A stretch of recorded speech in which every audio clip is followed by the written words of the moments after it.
তোমরা যারা একাদশ শ্রেণীর ছাত্রছাত্রী রয়েছো তোমাদের জন্য আজকে আমি নিয়ে চলে এসেছি ফিলোসফি সেকেন্ড সেমিস্টারে প্রথম অধ্যায় থেকে গুরুত্বপূর্ণ 3টি 3 মার্কসের কোশ্চেন উইথ অ্যান্সার। এই 3টি কোশ্চেনের মধ্যে যে কোনো একটি কোশ্চেন এক্সামে আসার সম্ভাবনা কিন্তু প্রবল রয়েছে। চলো বেশি দেরি করবো না, আজকের আমরা দেখে নেব ক্লাস একাদশ শ্রেণীর সেকেন্ড সেমিস্টারে ফিলোসফি বা দর্শন সাবজেক্টের ইউনিট 1-এ প্রথম অধ্যায় যুক্তির প্রকৃতি, অবরোহ ও আরোহ। এই যে 3টি কোশ্চেন আজকের আমি আলোচনা করে দেবো, এই 3টি কোশ্চেনের মধ্যে একটি কোশ্চেন তোমরা 3 মার্কসের জন্য কমন পেয়ে যাবে। চলো বেশি দেরি করবো না, কোশ্চেন উইথ অ্যান্সারগুলি আমরা দেখে নেব। ফার্স্ট কোশ্চেন, যুক্তির বৈশিষ্ট্যগুলি উল্লেখ করো।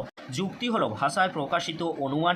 যুক্তি এমন বচন সমষ্টি যেখানে একটি বচনের সত্যতা এক বা একাধিক বচনে সত্যতার ওপর নির্ভর করে। এবারে তোমরা পয়েন্ট করবে যুক্তির বৈশিষ্ট্য। যুক্তির বৈশিষ্ট্যগুলি হলো 1, যুক্তি একাধিক বচন দ্বারা গঠিত। 2, যুক্তি হলো বাক্য সমষ্টি কিন্তু যে কোনো বাক্য সমষ্টি যুক্তি নয়। 3, যুক্তির দুটি অংশ থাকে যথা যুক্তি বাক্য বা হেতুবাক্য এবং সিদ্ধান্ত। 4, যুক্তি যে সমস্ত বচন দ্বারা গঠিত হবে সেগুলি পরস্পরের বিরোধী হবে না। 5, যে বচনগুলির দ্বারা যুক্তি গঠিত হয় তাদের মধ্যে এক বিশেষ ধরনের সম্পর্ক থাকে। 7, যুক্তি গঠনের উদ্দেশ্য হলো জ্ঞাত সত্য থেকে অজ্ঞাত সত্য নির্ধারণ করা। 8, প্রতিটি যুক্তি সিদ্ধান্তে সত্যতা তার আশ্রয় বাক্যে সত্যতার সমর্থনের ওপর নির্ভরশীল। পরবর্তী কোশ্চেন কি রয়েছে তোমরা দেখে নাও, যে কোশ্চেনটি 3 মার্কসের জন্য আসার সম্ভাবনা প্রবল রয়েছে। অবরোহ যুক্তি কাকে বলে, এর বৈশিষ্ট্যগুলি লেখো। প্রথমে তোমরা পয়েন্ট করবে অবরোহ যুক্তি কি। যে যুক্তিতে এক বা একাধিক আশ্রয় বাক্য থেকে সিদ্ধান্তটি অনিবার্যভাবে নিঃসৃত হয় এবং সিদ্ধান্তটি আশ্রয় বাক্য থেকে কখনো বেশি ব্যাপকতর হবে না তাকে অবরোহ যুক্তি বলে। উদাহরণ বা এক্সাম্পল তোমরা দেখে নাও, সকল মানুষ হয় মরণশীল, সুমন হয় মানুষ সুতরাং সুমন হয় মরণশীল। এবারে তোমরা পয়েন্ট করবে অবরোহ যুক্তির বৈশিষ্ট্য।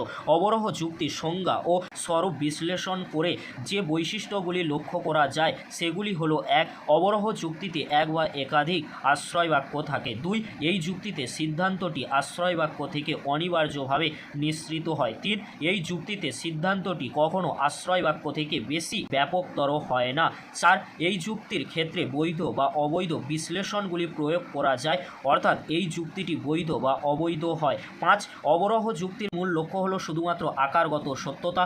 6, এই যুক্তিতে আশ্রয় বাক্যকে মেনে নেওয়া হয় তবে তার বাস্তব সত্যতা সম্বন্ধে কোনো প্রশ্ন করা হয় না। এবারে তোমরা দেখে নাও পরবর্তী 3 মার্কসের কোশ্চেন উইথ অ্যান্সার, যে কোশ্চেনটি এক্সামে আসার সম্ভাবনা প্রবল রয়েছে। দেখে নাও তোমরা আরোহ যুক্তি কাকে বলে, এর বৈশিষ্ট্যগুলি লেখো। প্রথমে তোমরা পয়েন্ট করবে আরোহ যুক্তি কি। যে যুক্তিতে একাধিক আশ্রয় বাক্য থেকে সিদ্ধান্তটি নিঃসৃত হয় কিন্তু অনিবার্যভাবে নিঃসৃত হয় না এবং সিদ্ধান্তটি আশ্রয় বাক্য থেকে বেশি ব্যাপক হয় তাকে আরোহ যুক্তি বলে। উদাহরণ বা এক্সাম্পল তোমরা দেখে নাও, প্রতাপ হয় মরণশীল, বিবাস হয় মরণশীল, সুমন হয় মরণশীল সুতরাং সিদ্ধান্ত হবে সকল মানুষ হয় মরণশীল। এবারে তোমরা পয়েন্ট লিখবে আরোহ যুক্তির বৈশিষ্ট্য। আরোহ যুক্তির সংজ্ঞা ও স্বরূপ বিশ্লেষণ করে যে বৈশিষ্ট্যগুলি লক্ষ্য করা যায় তা হলো 1, আরোহ যুক্তিতে একাধিক আশ্রয় বাক্য থাকে এবং একটি সিদ্ধান্ত থাকে। 2, এই যুক্তিতে সিদ্ধান্তটি আশ্রয় বাক্য থেকে নিঃসৃত হয় কিন্তু অনিবার্যভাবে নিঃসৃত হয় না। 3, এই যুক্তিতে সিদ্ধান্তটি আশ্রয় বাক্য থেকে বেশি ব্যাপকতর হয়।